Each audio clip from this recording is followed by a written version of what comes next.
Hello everyone, welcome you all to my YouTube channel. Today our lesson is describing graphs. Knowledge of describing graphs is essential for all the second language learners. Especially the skill of describing graphs is required in IELTS exams. So get ready with a pen and a notebook to write down the important notes I give. Before starting the lesson, let's see what are the types of graphs that we can describe. There are several types of graphs that we can describe. One is pie chart.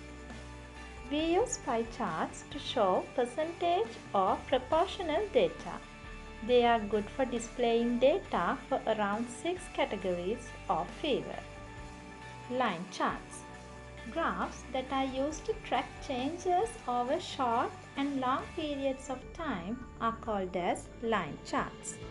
They are usually used to visualize a trend in data over intervals of time or a time series. Thus, the line is often drawn chronologically. Scatter graphs. Scatter graph is a graph which has 2 points to the relationship between two sets of data. A scatter chart works best when comparing large numbers of data points without regard to time. Bar graph. A bar graph uses bars to show comparisons between categories of data. Bar graphs use vertical or horizontal bars to represent data along both an x-axis and a y-axis visually. They can be used to compare things between different groups or to track changes over time. Out of all the graphs, bar graphs are the most common type that we can find in English language papers. Let's learn describing a bar graph step by step. Step 1. Read the question and select the following information. Heading of the bar graph, x-axis and y-axis, differences in figures. While reading the question and scanning the bar graph diagram, keep your eyes on selecting the given information. Read the title of the bar graph, labels of the x-axis and y-axis, then pay your attention to the figures and differences in figures. Let's take a sample question. The title of this graph is The Books Read by Grade 11 Students. The x-axis shows the books and the y-axis shows the percentage of the books. There are 6 types of books. Let's start writing the introduction. Introduction is nothing but the main idea of the question itself. Try to use your own words. To write the introduction of your paragraph, you can use these phrases. This bar graph depicts. This bar graph is about. This is a bar graph of Earth. The horizontal axis and the vertical axis represent. Let's see our question again before writing our introduction. Now pay your attention to the title of the graph and also to the labels of the x-axis and y-axis. This bar graph shows the percentages of books that have read by grade 11 students of a school. The vertical axis represents the percentages of books read by grade 11 students. The horizontal axis represents the types of books.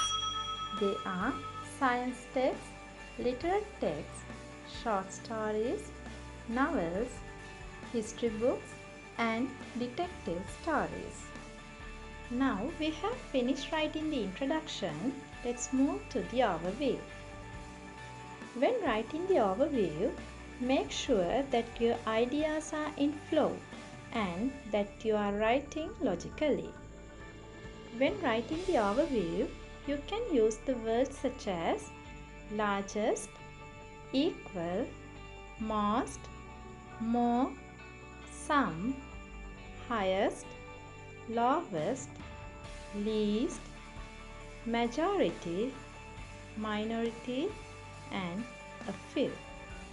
And also, you can use phrases such as according to the chart, it is evident that, it is clear that, the difference between, like that. Further, you can use conjunctions like whereas, on the other hand, but, or and. Before writing the overview, we'll move to the question again. Let's see what are the highest and lowest percentages.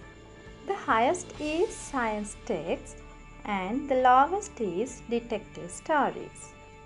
And also there you can see two equal percentages. They are for history and literary text.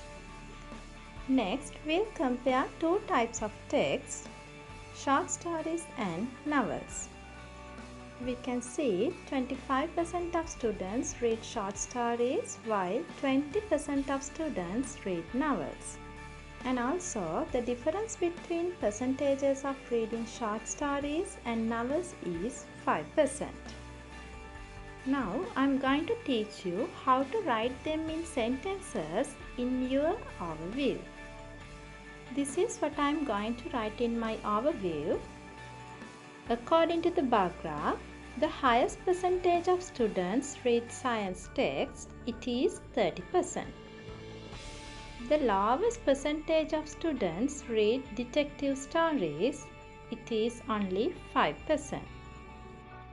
And also, it is evident that equal number of students read history and literary text.